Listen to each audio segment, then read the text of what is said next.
Bonjour à toutes et à tous et bienvenue dans cette troisième vidéo sur l'algorithmique et la programmation.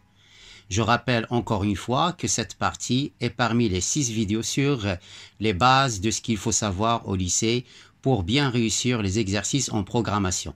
Le travail d'aujourd'hui est consacré aux instructions conditionnelles. Je commencerai par des généralités sur la condition en programmation. Ensuite, nous allons voir les traitements conditionnels et leur syntaxe. Ensuite, nous allons voir une situation particulière. Et à la fin, je traite quelques exemples. Allons-y. Généralité sur la condition en programmation. Une condition est tout simplement un énoncé qui peut être vrai ou faux, comme schématisé ici. Condition avec deux sorties qui sont vraies ou fausses. Par exemple, A égale à B, cette condition est vraie ou fausse suivant les valeurs des variables A et B. Elle est vraie si A est égal à B et fausse si A est différent de B. Un deuxième exemple, x inférieur ou égal à 0. Cette condition est vraie si x est inférieur ou égal à 0 et elle est fausse si x est supérieur strictement à 0. Et un troisième exemple sur la parité d'un nombre, la condition n est pair est vraie si n est pair et elle est fausse si n est impair. Passons maintenant au traitement conditionnel. Dans un programme, on peut tester une condition et selon que celle-ci est vraie ou fausse, on effectuera un traitement ou un autre. On parle alors de traitement conditionnel. En algorithmique, on la représente comme ci-dessous. Le programme, selon la condition, il effectuera deux traitements. Si la condition est vraie, donc traitement 1. Sinon, c'est le traitement 2 qui sera effectué. Une chose hyper importante à retenir en algorithmique, c'est que la condition finit toujours par fin si. En langage de programmation Python, on la représente comme ci-dessous. D'abord, le double égal, si vous avez oublié, c'est tout simplement la syntaxe de égal. Ici, dans cet exemple, la condition x égale à 2 est vraie lorsque x est égal à 2. Sinon, elle est fausse. La seule chose où il faut faire attention, c'est l'indentation. C'est-à-dire que le traitement 1 et le traitement 2 doivent être au même niveau. Il doit appartenir au même bloc. Et le programme continue à la même indentation que if. Voici le schéma qui représente le traitement conditionnel. On l'appelle organigramme. C'est tout simplement un schéma qui représente le programme. Il est indispensable de s'en passer dans la programmation à haut niveau, surtout lorsque le programme est très long. Il commence toujours par un rectangle qui indique le début du programme. La condition est représentée par un losange à deux sorties qui sont vraies ou fausses. Les traitements sont représentés par des rectangles. Passons maintenant à la situation particulière. Dans un test, ça arrive qu'on n'a pas besoin d'effectuer de traitement dans le cas où la condition est fausse. Dans cette situation, on nommait la voie sinon. Et l'algorithme devient plus simple. Il contient un seul traitement qui ne sera exécuté que si la condition est vérifiée. Le programme Python pourra être écrit ainsi. La condition est la même que pour l'exemple précédent, x est égal à 2. Les 3 points représentent le traitement. Je rappelle ici, encore une fois, que le traitement doit être en décalé par rapport à la ligne condition et suite du programme. Les exemples sur les traitements conditionnels sont très variés. J'ai choisi ici 2 exemples. Le premier est le test sur un nombre donné pour savoir s'il est divisible par 11 ou non. Voici un algorithme qui fait ce test. N désigne un nombre entier naturel donné.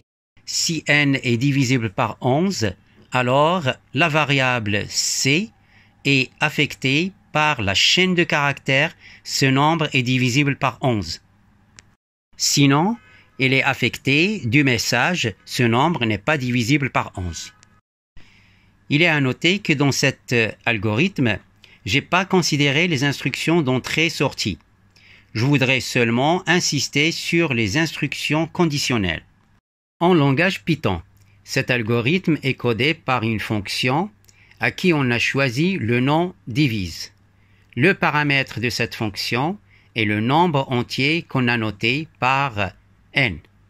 Ensuite, la condition if n%11 égale 0 et le test.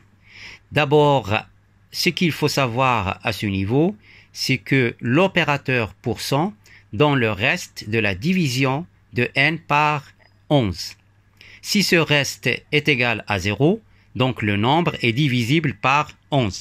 Ainsi, le code va retourner le message « ce nombre est divisible par 11 », sinon, il retourne le message « ce nombre n'est pas divisible par 11 ». On a exécuté la fonction divise avec n égale à 86 834 et on obtient ce nombre est divisible par 11. La condition n%11 égale 0 peut aussi être considérée comme une variable de type booléen. Notez par exemple b. b prend la valeur vraie lorsque n est divisible par 11 et la valeur fausse sinon. Je vous montre le programme qui fait ça. Il suffit d'ajouter dans le programme précédent une ligne qui introduit la variable b de type booléen et changer la condition par if b égale true. Le reste ne change pas. On exécute la fonction divise avec n égale 123 321. Qu'on sait déjà que c'est un nombre divisible par 11, le résultat montre que la fonction marche bien. Et le programme retourne bien ce nombre est divisible par 11. Passons maintenant à l'exemple numéro 2. J'ai choisi pour vous un exemple sur le tarif. Un magasin de photocopies applique le tarif suivant. Suivant le nombre de photocopies, si c'est de 1 à 50, le tarif à l'unité est de 0,15 €. Et à partir de 51 photocopies, le tarif est de 0,1 €. Voici un algorithme qui détermine le prix à payer pour n photocopies réalisées. L'algorithme contient deux variables. Donc la première, c'est n qui représente le nombre de photocopies et p qui est le prix de photocopie. Si n est inférieur ou égal à 50, alors le prix est affecté de 0,15 multiplié par n. Sinon, le prix est affecté de 7,5 qui représente le prix des 50 premières photocopies plus n-50 multiplié par 0,1. Ainsi, on a fini la boucle si. L'algorithme est codé par une fonction qu'on appelle ici prix, écrit en langage Python. Ainsi, on a le programme suivant. La seule chose où il faut faire attention, c'est l'indentation. Donc, il faut bien mettre le if, else et return sur la même ligne.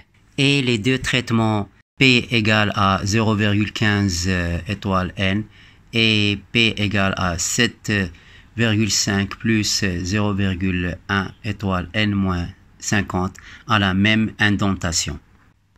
On a exécuté la fonction prix avec n est égal à 45 et on obtient 6,75 €. Ainsi, le prix à payer pour 45 photocopies est de 6,75 €. On a aussi exécuté la fonction prix pour un nombre qui est supérieur à 50. Avec n égale à 72, on obtient 9,7. Ainsi, le prix à payer pour 72 photocopies est de 9,7 €. Avant de finir cette vidéo, je vous propose un exercice sur une fonction définie par intervalle. On dit aussi fonction définie par morceau. Soit f, la fonction définie par f de x est égal à 1 plus racine carrée de x si x est supérieur ou égal à 0. et f de x est égal à x moins 1 au carré si x est inférieur à 0. La première question, écrire l'algorithme et le programme en langage Python qui détermine le nombre réel y, image de x par la fonction f. La deuxième question, tester le programme pour x égale à 2 et x égale à moins 3. Je vous propose maintenant d'arrêter la vidéo, faire l'exercice et on reviendra à la correction ensemble dans quelques minutes. J'espère que vous avez trouvé la solution et que vous n'avez pas besoin de mon aide. L'algorithme de la fonction f est qui ne représente aucune difficulté une fois vous avez bien compris le traitement conditionnel. L'algorithme est très simple, deux traitements suivant la valeur de la variable x. Si x est supérieur ou égal à 0, alors mettre 1 plus racine carrée de x dans la variable y. Sinon, mettre x moins 1 le tout au carré dans la variable y. Il n'y a pas fin si à la fin de l'algorithme. Passons maintenant au programme Python qui lui correspond. Là aussi, il est simple.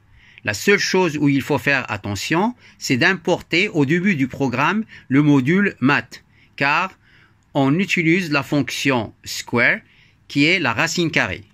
À l'aide de l'instruction from math import étoile, on peut utiliser toutes les fonctions mathématiques prédéfinies dans Python.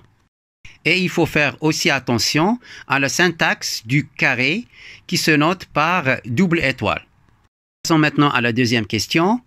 On exécute la fonction pour x est égal à 2 et on obtient f de 2 égale à 2,4142, ainsi de suite. Donc, on peut dire que l'image de 2 par f est environ égale à 2,4. Et pour x égale à moins 3, on obtient f de moins 3 est égal à 16. Donc, l'image de moins 3 par la fonction f est 16. Ainsi, on a testé les deux voies de la condition. C'est-à-dire, on a testé les deux expressions de la fonction par intervalle. Une pour x positif et l'autre pour x négatif. J'ai fini cette troisième partie sur l'algorithmique et la programmation. J'espère que je vous ai aidé à mieux comprendre les traitements conditionnels. Je vous conseille toujours de vous entraîner sur les deux exemples et l'exercice en utilisant surtout le langage Python. Hyper important à savoir, on ne vous demandera jamais à l'examen du bac d'écrire un algorithme ou un programme de A à Z pour résoudre un problème. Mais c'est possible que dans les Olympiades des mathématiques en première ou le concours général des mathématiques en terminale, qu'on vous demande cela. N'hésitez pas de laisser vos commentaires et vos questions si jamais vous n'avez pas compris quelque chose. Merci et à bientôt pour une nouvelle vidéo sur les boucles bornées.